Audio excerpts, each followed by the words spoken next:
ससुरा में आके नया साले में करब बवाल हो तारा ससुरा में आके।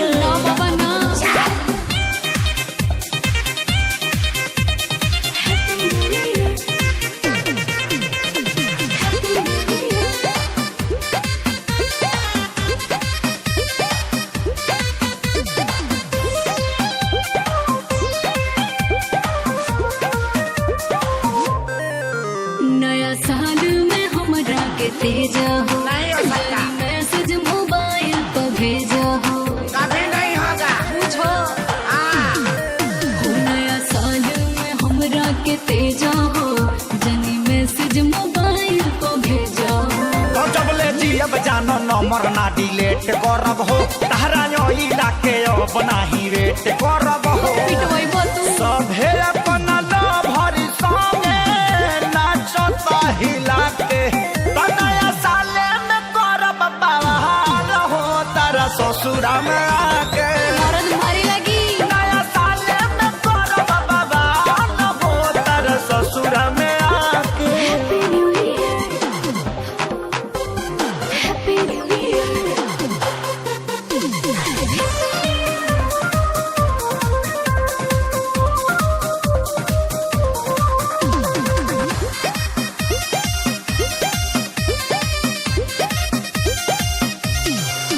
सुना यार हमर ऐसे न बोला हो, भीतर बात न खेसारी तू खोला हो। तिलंगी उड़ा देंगे सुना यार हमर ऐसे न बोला हो, भीतर बात न खेसारी तू खोला हो। तो सोनू यादव राज के अब दया सारे पड़ी ना, जब ले देखब नाही जान हमके दारू चढ़ी ना। ना देखबो कोरोनो नील कोमल चुमा ले तरे देखा के जाय दो। तो नया साले में करब बवाल हो तारा ससुरा में आके। पगलाइए गइलो। नया साले में करब बवाल हो तारा ससुरा में आके। ना मनबो ना तो ना में लो तो खेचुर छोड़ के मुँह अब हट।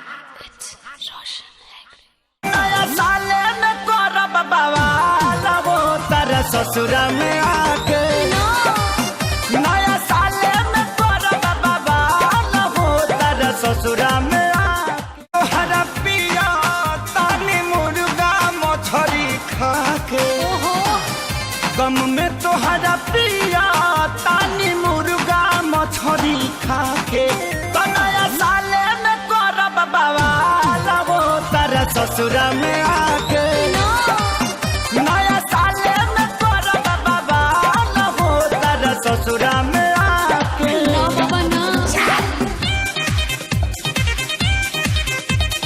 Happy new year, happy new year.